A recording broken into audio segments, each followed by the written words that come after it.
Who doesn't love video games? That's right, nobody doesn't love video games. But there are some games that make us want to throw our controller at the screen, at the wall, at your dog, sister, console, whatever. These are the games that make you, me, and everyone want to rage! A few ground rules first. 1. The game must be hard no matter what difficulty you play on. 2. The game cannot be hard because the controls suck. 3. 1 game per franchise. And 4. The video game must have an end. So let's get started.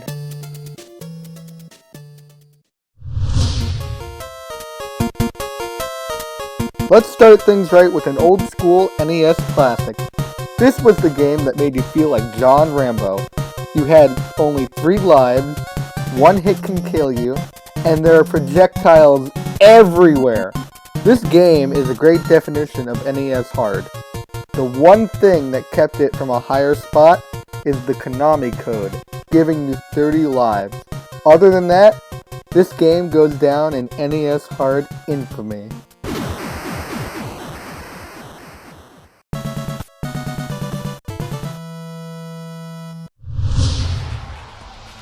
This party's getting crazy. Let's rock.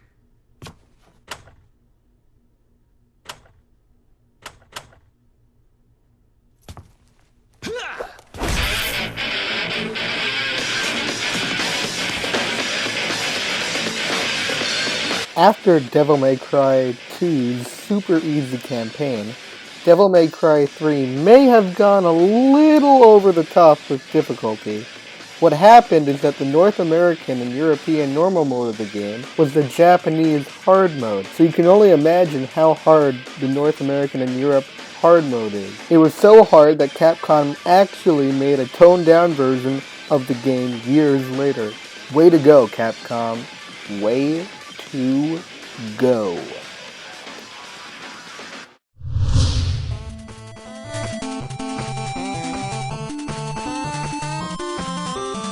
And yet another example of how Capcom is always screwing us over with difficult games.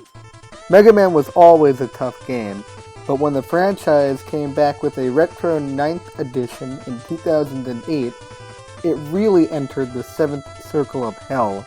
The graphics and sound were not the only things in Mega Man 9 that harkened back to the golden age of video games, because the difficulty will have you crying like a little kid all over again.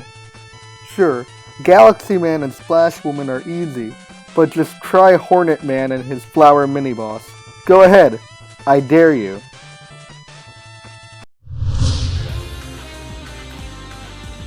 Often nicknamed Mission Impossible Mario Kart Edition, GX is hands down the hardest racing game in the universe. Your car goes at blistering speeds, but the courses are often filled with twists and turns that must be absolutely precise. As if the multiplayer wasn't difficult enough, good luck getting past any level in the campaign mode, and if you do somehow manage to get past every level, it is mentally impossible to beat the last level without breaking at least 4 controllers.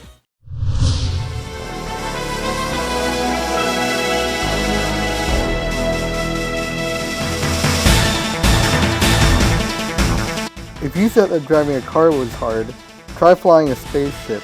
Ikaruga is as difficult to play as it is to pronounce. Ikaruga is a mental game.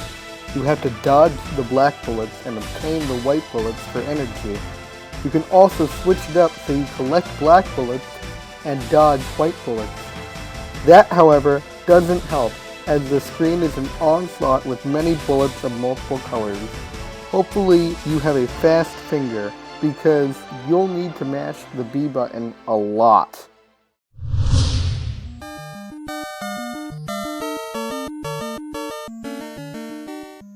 Huzzah! Through trials and tribulations, you have defeated all the zombies, made it to the Demon King's castle, defeated the final boss, and rescued the fair maiden. It's a good thing you don't have to go through all that again.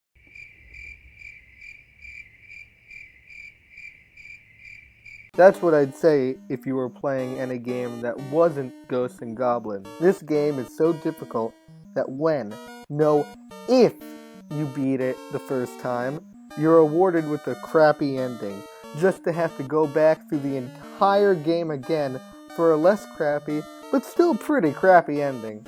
That's dedication. Damn it, Capcom!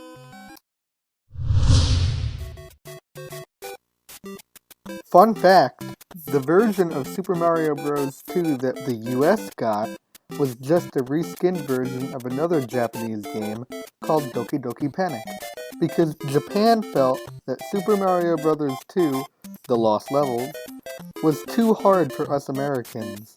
And they weren't kidding. I don't know anybody who's able to beat this game without any continues. It's that hard. They eventually released a better looking version of the game for Super Mario All-Stars. It was just as hard, but a little less due to the fact that the poison mushroom was easier to identify than in the NES version. But it was still hard as hell.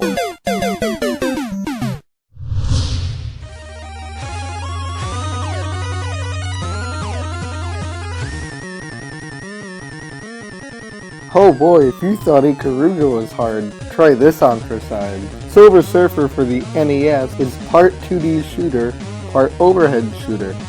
The 2D shooter part is hard, seeing how you'll have one life, there are projectiles everywhere, and your ammo sucks. But the overhead shooter is much, much worse. Take all the bad things from the 2D shooter and add the facts that your surfboard takes up a big part of the screen. You can't tell what you have to dodge and what you can just fly over, and you die in one hit. The saddest part is that the game over screen is the Silver Surfer weeping on his surfboard. That's just pathetic.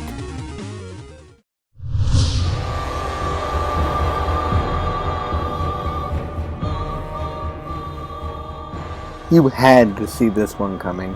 For anyone who knows games nowadays, I don't think I need to elaborate on the outrageousness of this game. Dark Souls is the only game that says, "Prepare to die" in the trailer. It's that hard. I don't know anyone who has gotten a quarter of the way in. There isn't a single person in any galaxy who can beat this game without dying, to my knowledge. It's impossible. You will die. You're probably wondering what could possibly beat this game for the number 1 spot. Well, before we get to number 1, let's look at some games that didn't quite make the list, but still get an honorable mention.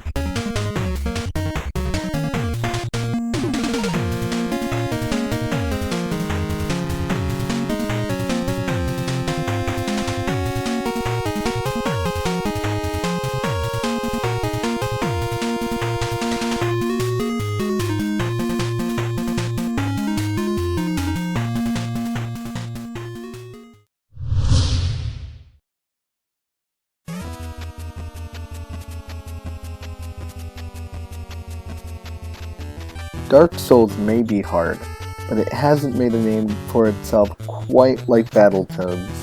A beat-em-up created by Rare, this game took everything you thought you knew about gaming and threw it out the window. The first thing is that it was one of the first games that let it be hard and fun. Second, just because a game is a ripoff of something, TMNT, doesn't mean it's bad. This game was as good as, if not better than, the first TMNT game. And third, and I cannot stress enough how important this is, multiplayer is bad. That's right, one of, if not the first game to utilize friendly fire. It used it to the max. You couldn't hurt or even kill your teammate. Once one toad dies, Both players have to start the level from the beginning. You don't even start each level with full health, and when one toad dies and the other toad has 1 bar of life left, it restarts the level, and the toad that didn't die starts the level with 1 bar of life. And then there are the bike levels. Think of F-Zero GX, but multiplied by life speed, having to bob left and right, jump and duck precisely in order to avoid walls. It's almost impossible, especially when in multiplayer, and one toad hits the wall, which means they both have to start from the beginning of the level with little to no health. Damn it! That's why this game is at number 1.